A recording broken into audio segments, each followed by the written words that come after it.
కోట్ల మంది తిరుమల వెంకటేశ్వర భక్తులకు సంబంధించిన అంశం. ఇది ఒక రాజకీయ పార్టీగా కాకపోయినా ఒక భక్తుడిగా నాకు కూడా సంబంధించిన అంశం. మా పార్టీలో చాలామంది వెంకటేశ్వర స్వామి భక్తులకు సంబంధించిన అంశం కాబట్టి ప్రభుత్వం చేసే ప్రతి దుర్మార్గకరమైనటువంటి ప్రకటన, ప్రభుత్వం చేసే ఒక దుర్మార్గకరమైనటువంటి ప్రచారాన్ని తిప్పి కొట్టేటువంటి బాధ్యత కేవలం వైఎస్ఆర్సీపీకి మాత్రమే కాదు, మా పార్టీ మీద కూడా ఉంది అనేటువంటి అంశాన్ని నేను మీ ద్వారా రాష్ట్ర ప్రజలకు చెప్తాను. అయితే కూటమి ప్రభుత్వం చేసినటువంటి దుర్మార్గాలు ఏంటి? కూటమి ప్రభుత్వం ఎందుకు ఈరోజు డిఫెన్స్లో పడి ఒక అరుదైనటువంటి కలయికను చూసేటువంటి గొప్ప అదృష్టం బహుశా నాకు ఇంకో కూటమి ప్రభుత్వం 3 సంవత్సరాల అధికారంలో ఉండగా జరుగుతుందనైతే నీదే అనుకోలే. నేను గత వారం 10 రోజుల క్రితం ప్రెస్ మీట్ పెట్టినప్పుడు రాష్ట్ర ప్రజలకి చాలా స్పష్టంగా చెప్పా. చంద్రబాబు నాయుడు గారికి, పవన్ కళ్యాణ్ గారికి, రాష్ట్ర మంత్రి నారా లోకేష్కి అండ్ వాళ్ళ మీడియాకి కూడా చాలా స్పష్టంగా చెప్పాను, సార్ దయచేసి లడ్డూ అంశాన్ని ఇంతటితో వదిలేయండి. సార్ లడ్డూ అంశాన్ని ఇంతటితో వదిలేయకపోతే నష్టపోయేది,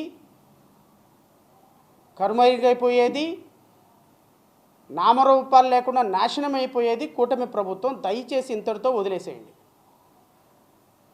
ఒక తప్పు చేశారు, తప్పు మాట మాట్లాడారు, తప్పుడు ప్రచారం చేశారు, కోటానుకోట్ల మంది శ్రీవారి భక్తులకి అన్యాయం చేశారు, వాళ్ళ మనసులు బాధపడే విధంగా చేశారు. అంతటితో ఆగిపోయింది.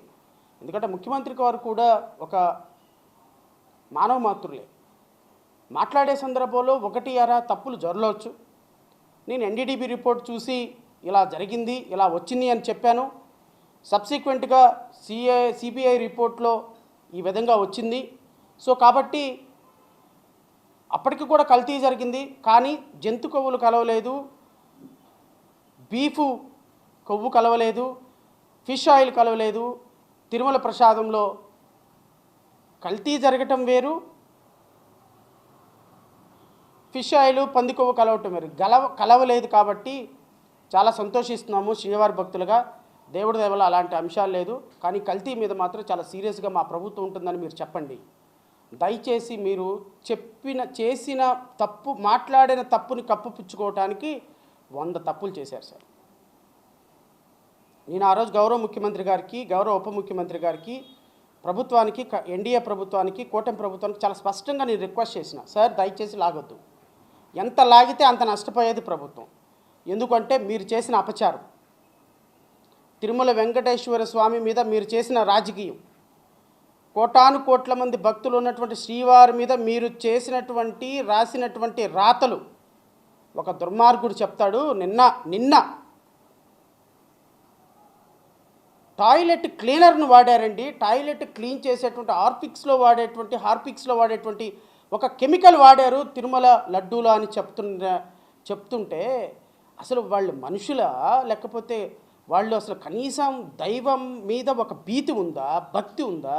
రాష్ట్ర ప్రజలు, శ్రీవారి భక్తుల మీద, మనోభావాల మీద ఎంత ఇబ్బందికరమైన పరిస్థితి అంటే, మీ ఇష్టం వచ్చినట్టు మీ నోటికి ఎంత వస్తే అంత, మీ చేతికి ఎంత వస్తే అంత, మీరు మీ ప్రభుత్వాన్ని, చంద్రబాబు నాయుడు చెప్పిన అబద్ధాన్ని మోయటానికి మీరు పడుతున్న తపన, మీరు చేస్తున్నటువంటి ప్రయత్నం తప్పు సార్. నేను చాలా స్పష్టంగా చెప్పాను. నేను మిమ్మల్ని రిక్వెస్ట్ చేశాను, సార్ చంద్రబాబు నాయుడు గారు తప్పు, శ్రీవారితోటి మీరు చెలగాటమాడుతున్నారు. వెంకటేశ్వర స్వామి లడ్డూతోటి మీరు చాలా రాజకీయాలు చేస్తున్నారు.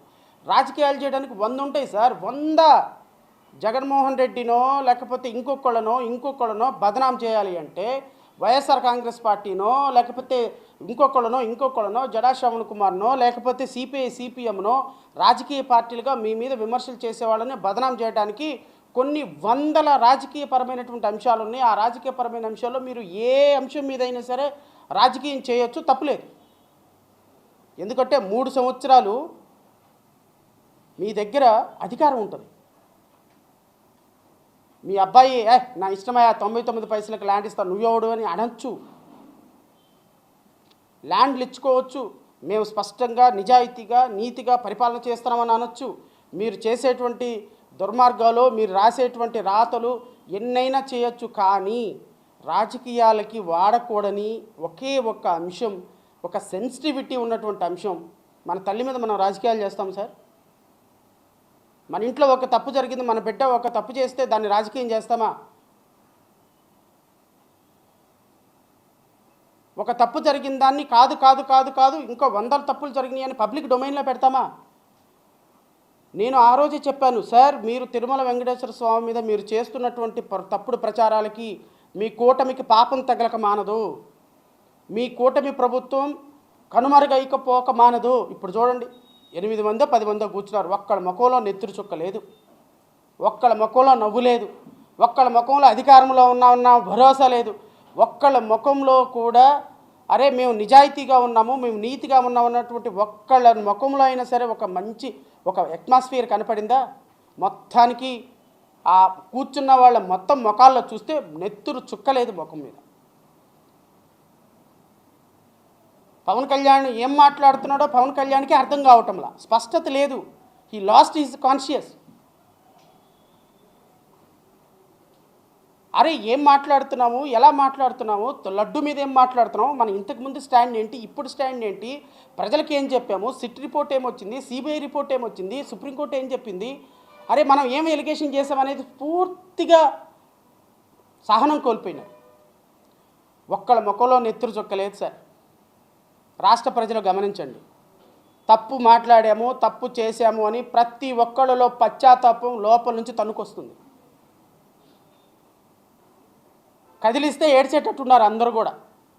నేను చాలా స్పష్టంగా వాళ్ళ ముఖాల్లో హావభావాలు గమనించా. ఒక్కళ్ళ ముఖంలో నవ్వు లేదు, ఒక పాపభీతి ప్రతి క్షణం మాటల్లో కనబడుతుంది. అయ్యో వెంకటేశ్వర స్వామి మీద రాంగు బటన్ నొక్కామే, తిరుమల వెంకటేశ్వర స్వామి మీద రాంగు బటన్ నొక్కామే, అనవసరంగా కోటాను మంది భక్తుల మనోభావాలు దెబ్బతిన్నాయి, ఇప్పుడు దీన్ని ఎట్లా రిపేర్ చేయాలి? ఎట్లా రిపేర్ చేయాలంటే సార్ నిజంతోనే రిపేర్ చేయాలి సార్. ఒక అబద్ధాన్ని ఇంకో అబద్ధంతో చేయలేరు ఎప్పుడు కూడా, గుర్తుపెట్టుకోండి. ఒక అబద్ధాన్ని ఇంకో అబద్ధంతో మాఫీ చేయాలని చూస్తే ఇంకో అబద్ధం ఈ అబద్ధాలతోటి మీ పార్టీలు కుప్ప కూలిపోతాయి. బికాజ్ వెంకటేశ్వర స్వామి శాపం ఆల్రెడీ మీ పార్టీల మీద మీ జీవితాల్లో మొదలైంది. అందుకనే జనసేన పార్టీలో రిపీటెడ్గా జరుగుతున్నటువంటి పరిణామాలు, తెలుగుదేశం పార్టీకి దెబ్బ మీద దెబ్బ, అందులో డౌటే లేదు. ఆ కృతజ్ఞతతోటి చెప్పాను నేను మీకు, దయచేసి ఇంతటితో ఆపండి అంటే అబ్బే చింది రంబ మునిగింది గంగ, ఇంకా మేము దేంట్లో అయినా ఇంటర్వ్యూలు పెట్టుకుంటాం, డిబేట్లు పెట్టుకుంటాం. ఇక మీ ఇష్టానికి నోటికి అదుపు లేనట్టుగా పందికొవ్వు కలిసింది, ఎద్దుకొవ్వు కలిసింది, టాయిలెట్ క్లీనర్లు కలిపారు, కొవ్వు కలిపారు, అది కలిపారు, ఇది కలిపారు. ఇక చూడండి సార్, పవిత్రమైన శ్రీవారి లడ్డూ మీద పవిత్రతను కాపాడడానికి మీరు ప్రయత్నం చేస్తున్నారన్నారే, ప్రయత్నం చేయటం అంటే సిట్టు రిపోర్ట్ ఇచ్చినప్పటికీ కూడా అత్యున్నతమైనటువంటి అధికారులు, ఎఫ్ఎస్ఎస్ఏ అధికారులు సుప్రీంకోర్టు నియంత్రణలో సిట్టు రిపోర్ట్ ఇచ్చినప్పటికీ కూడా సుప్రీంకోర్టు నివేదిక ప్రకారం సుప్రీంకోర్టులో అడ్మినిస్ట్రేషన్లో దాంట్లో ఇన్వెస్టిగేషన్ ఆఫీసర్గా మీరు అపాయింట్ చేసినటువంటి అధికారి దాంట్లో అధికారిగా ఇన్వెస్టిగేషన్ ఆఫీసర్గా ఉన్నప్పటికీ అత్యున్నతమైనటువంటి ఎఫ్ఎస్ఎస్సిఐ ఫుడ్ ఇన్స్పెక్టర్ల స్థాయిలో సుప్రీంకోర్టు ఏర్పాటు చేసిన అధికారులు ఉన్నప్పటికీ ఆంధ్రప్రదేశ్ రాష్ట్ర పోలీసులు, సిబిఐ రాష్ట్ర పోలీసులు, ఎఫ్ఎస్ఎస్సిఐలో ఉన్నటువంటి విజ్ఞాతులు వీళ్ళందరూ కూడా సుప్రీంకోర్టు పర్యవేక్షణలో చేసినటువంటి ఇన్వెస్టిగేషన్ రిపోర్ట్ మీదకి మీకు నమ్మకం లేదు. ఆ రిపోర్ట్ని మీరు నమ్మరు. ఎందుకు నమ్మరు అంటే దీంట్లో సుబ్బారెడ్డి పేరు లేదు కాబట్టి, జగన్మోహన్ రెడ్డి పేరు లేదు కాబట్టి, బొమ్మన కరుణాకర్ రెడ్డి పేరు లేదు కాబట్టి మీరు నమ్మరు. మీకు కావాల్సిన వాళ్ళ పేర్లు ఉంటే అద్భుతంగా నమ్ముతారు ఈ రిపోర్టు. సో సుప్రీంకోర్టు పర్యవేక్షణలో జరిగిన సిట్ రిపోర్ట్ మీద మీకు నమ్మకం లేదు. ఏం చేయాలి? రిపోర్టు వచ్చిన వెంటనే 10% లోపు కొవ్వు ఉంటుందేమోనని చెప్పి ఇక చూడండి ఊరు వాడ సోషల్ మీడియాలో ప్రచారం చేసి 600 కోట్ల రూపాయలు మీరు ఈ లడ్డూ ప్రసాదం మీద మరక చేయటానికి మీరు వెచ్చించారనేది ప్రాథమికంగా నాకున్న సమాచారం. మీరు దీనికోసం ఊరు వాడ పోస్టర్లు వేసి లడ్డూలో కల్తీ అని చెప్పి పోస్టర్లు వేసింది మాట వాస్తవం కాదు సార్. ప్రచారం చేసింది ఎవరండి? నేను ముఖ్యమంత్రిని అడుగుతున్నా, ఈ రోజున నీతి వాక్యాలు చెప్తున్నావే, శుద్ధపూస కబుర్లు చెప్తున్నావే, చిన్నప్పుడు వెంకటేశ్వర స్వామి దగ్గరికి నడిచి వెళ్ళేవాడిని, వెంకటేశ్వర స్వామి నామాలు చూసేవాడిని, 30 డైనమెంట్లు పెట్టినా బ్రతికాను. ఇవన్నీ సుత్తపసు మాటలు మాట్లాడుతున్నారు. ఈ రోజున వెంకటేశ్వర స్వామి మీద నిజంగా మీకు భక్తి ఉన్నట్టయితే, వెంకటేశ్వర స్వామి మీ ఇలవేలు పైనట్టయితే, వెంకటేశ్వర స్వామి భక్తి వారి యొక్క ఆశీస్సులతోనే ఈరోజు మీ బ్రతికిన మాట మీ మనసులో నుంచి వస్తే, ఈరోజు వెంకటేశ్వర స్వామి కల్తీ నెయ్యిలో పంది కొవ్వు ఎద్దు కొవ్వు కలిసింది అని చెప్పిన పవన్ కళ్యాణ్ మీద మీరు యాక్షన్ తీసుకోకుండా ఈరోజు మీ మీడియా ద్వారా మీ ఎజెండాను మోపిస్తూ ఊరు వాడ మీరు సిట్ రిపోర్ట్ను కూడా నమ్మకుండా, సిబిఐ రిపోర్ట్ను కూడా నమ్మకుండా, సుప్రీంకోర్టును కూడా నమ్మకుండా మీరు ఊరు వాడ వాల్ పోస్టర్ లేపించి ప్రచారం చేపించిన దాన్ని ఏ విధంగా జస్టిఫై చేసుకుంటారు ముఖ్యమంత్రి గారు? ఏ విధంగా వెంకటేశ్వర స్వామి మీకు విలవేల్పు, ఏ విధంగా మీరు వెంకటేశ్వర స్వామి భక్తితోటి వెంకటేశ్వర స్వామి మీద మీకు ప్రీతిప్రాప్తమైనటువంటి భక్తి ఉందని ప్రకటించుకుంటారు అని జేబీఎంరావు పార్టీ ప్రశ్నిస్తుంది. దానికి మీరు జాతికి సమాధానం చెప్పండి. You have to answer to the nation. ఇది మీ ఇంటి సమస్య కాదు, లడ్డూ మీ ఒక్కళ్ళదే సమస్య కాదు. లడ్డూలో అపచారం జరిగింది అనేది వాస్తవం అయితే, పంది కొవ్వు బీఫ్ కొవ్వు లేకపోతే ఫిష్ ఆయిల్ కలిసిందే వాస్తవం అయితే, మీరు ఈరోజు సిబిఐ ఇచ్చినటువంటి రిపోర్టు తప్పుడుగా ఉండగా మీరు ఏ విధంగా క్లెయిమ్ చేస్తారు, ఏ విధంగా భక్తుల మనోభావాలు దెబ్బతీస్తారు అనేది రాష్ట్ర ప్రజలకు మీరు సమాధానం చెప్పాలి సార్. రాజకీయాలకి వాడకూడని అంశాన్ని మీరు ఈరోజు తీశారు. అసలు ఒక స్పష్టంగా రాష్ట్ర ప్రజలు కానీ తెలుగుదేశం పార్టీ కానీ ఇంటెలిజెన్స్ రిపోర్టు, వాళ్ళకు వచ్చినటువంటి ఇంటెలిజెన్స్ రిపోర్ట్ అంటే మీకే కాదు అధికారులు, మాకు కూడా ఇంటెలిజెన్స్ ఉంటుంది. అంటే ఇంటెలిజెన్స్ ఉంటుందంటే మేము ఏర్పాటు చేసుకున్న ఇంటెలిజెన్స్ కాదు, నాకు సంబంధించి ఇంటెలిజెన్స్లో కొత్త గొప్ప ఇన్ఫర్మేషన్ ఇచ్చేటువంటి ఆఫీసర్లు ఉంటారు. ఎందుకంటే మేము మంచి కోసం పోరాటం చేస్తున్నాం, మీరు చెడుని రిప్రజెంట్ చేస్తూ రాష్ట్రంని సర్వనాశనం చేయడానికి మీరు ఉంటారు. కాబట్టి ఎక్కడో ఒక మంచి ఆఫీసర్లు ఉంటారు, ఖచ్చితంగా ఉంటారు. ఇంటెలిజెన్స్లో మంచి ఆఫీసర్లు ఉంటారు. అక్కడ ఏం జరుగుతుంది, ఏమి డిస్కషన్ జరుగుతుందని మాలాంటి వాళ్ళకి చేరవేసేటువంటి కొద్దో గొప్ప నిజాయితీ కలిగిన ఆఫీసర్లు, సమాజం బాగుండాలనే ఆఫీసర్లు ఉంటారు. కాబట్టి మాకున్నటువంటి ఆఫీసులు ఇచ్చినటువంటి ఇన్ఫర్మేషన్, లడ్డూ విషయంలో పవన్ కళ్యాణ్, చంద్రబాబు నాయుడు అట్టడుగు స్థాయికి వెళ్ళిపోయినారు. హిందువుల మొత్తంలో శ్రీవారి భక్తుల మనసుల్లో వీళ్ళు శ్రీవారి ప్రసాదాన్ని కలుషితం చేశారు అనే ప్రచారాన్ని చేయటానికి వీళ్ళ సాయశక్తులు ఒడుతున్నారు అనేటువంటి ప్రచారం రూట్ లెవెల్కి వెళ్ళిపోయింది. ఈ విషయంలో ప్రతిపక్ష పార్టీని తుపాకీతో పేల్చాలని శ్రీవారి లడ్డూ అంశాన్ని చేసుకొని జగన్మోహన్ రెడ్డి వేరే సాంప్రదాయం, ఒక క్రిస్టియన్ సాంప్రదాయాలను విలువనిస్తాడు కాబట్టి ఆయన్ని మీరు తుపాకీ పేల్చాలి అనేటువంటి ఒక ఉద్దేశంతో మీరు చేసినటువంటి విఫల ప్రయత్నం కొన్ని కోట్ల మందిలో మీ దగ్గర మీ మీద చీత్తు అని ఊసే స్థాయికి మిమ్మల్ని తీసుకొచ్చిందని మీకున్న ఇంటెలిజెన్స్ రిపోర్ట్.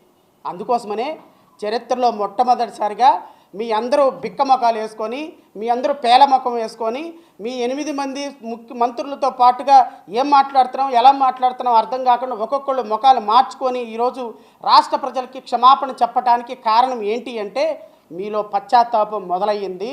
మీ పాపభీతి మిమ్మల్ని వెంటాడుతుంది. అద్దంలో మీరు చూసుకున్న ప్రతి క్షణం మేము పాపం చేశామో, పాపం మాట్లాడామో, వెంకటేశ్వర స్వామి ఎలా మమ్మల్ని శిక్షిస్తాడో అర్థం కాక నెత్తురు చుక్క లేకుండా మీరు ఈరోజు ప్రెస్ మీట్లో కూర్చున్నారు. ఇది రాష్ట్ర ప్రజలందరూ విట్నెస్ చేశారు. ఎందుకు అంత దూరం? 164 సీట్లు ఇచ్చారు కదా, ఏమైంది? ఇంకా 5 సంవత్సరాలు ఉంది కదా. అప్పుడే 4 నెలలకే 5 నెలలకే కడాన పందికొవ్వు కలిసిందని చెప్పకపోతే ఏమైంది? దేనికి ఉపయోగం సార్ మీకు? అది మీకేమైనా ఓట్లు తీసుకొచ్చే అంశం పోనీ రాజకీయంగా రేపొద్దున ఏమైనా ప్రచారం చేసుకోవడానికి ఉపయోగపడుతుందంటే అది కూడా కాదు. ఈరోజు మీరు మాట్లాడినటువంటి అవాస్తవాలని ప్రజలకి మీ ద్వారా నేను వివరిస్తాను. చంద్రబాబు నాయుడు గారు, పవన్ కళ్యాణ్ గారు మాట్లాడినటువంటి మాటలు చరిత్ర క్షమించకూడని మాటలు. మీరు ఈ రోజు వరకు కూడా ప్రజలు అమాయకులు అనుకుంటే ఎట్లా అండి? ప్రజలు పిచ్చోళ్ళు అనుకుంటే ఎట్లా? ప్రజలు తెలివిలో తక్కువ వాళ్ళు అనుకుంటే ఎట్లా? అంటే మీకు ఓట్లు వేశారు కాబట్టి వాళ్ళు తిక్కలోళ్ళ, మీకు ఓట్లు వేశారు కాబట్టి వాళ్ళు అమాయకుల, మీరు 4 డ్యాన్సులు వేయగానే ఏళ్ళు వేశారు కాబట్టి 4 విజిట్ మీకున్నటువంటి అభిమానులు వేళ్ళు వేశారు కాబట్టి మీరు ఏం చెప్పినా నమ్ముతారు అనుకుంటారా? తప్పు సార్ పవన్ కళ్యాణ్ గారు, అది కాదు, కరెక్ట్ కాదు. అది మీరు అనుకుంటున్నట్టు ప్రజలు పిచ్చివాళ్ళు కాదు, మీరు అనుకుంటున్నట్టు ప్రజలు వెర్రివాళ్ళు కాదు. ప్రజలకు వాస్తవాల మీద ఒక క్లారిటీ ఉంది. మాలాంటి వాళ్ళందరం పోరాటం చేస్తే ఈరోజు మీలాంటి వాళ్ళందరూ అక్కడ కూర్చున్నారు. మీరు ఇరగదీసిందో పొడిసిందో ఏమీ లేదు. అక్కడ ప్రజాక్షేత్రంలో ప్రజల కోసం మేము ఫైట్ చేసి మేము మాలాంటి వాళ్ళందరూ రక్తంతో స్వేదంతో ఈరోజు నువ్వు చంద్రబాబు నాయుడు నారా లోకేష్ గద్దెని వెళ్తున్నారు. మిమ్మల్ని అదే స్వేదంతో మళ్ళీ దించుతాం, కంగారు ఏం లేదు. 2029లో ఈ రాష్ట్రంలో ఆంధ్రప్రదేశ్ రాష్ట్రంలోకి అడుగు పెట్టాలి అంటే మీరు ముక్కోటి దేవతల్ని ప్రార్థించుకొని అడుగు పెట్టాల్సిన పరిస్థితి వస్తుంది. అది కూడా మేమే తీసుకొస్తాం. మళ్ళీ మీరు ఎవరి గురించి అవసరం లే. మిమ్మల్ని ఏ విధంగా అయితే అధికారంలో పెట్టామో, ఏ విధంగా అయితే గత ప్రభుత్వం మీద మేము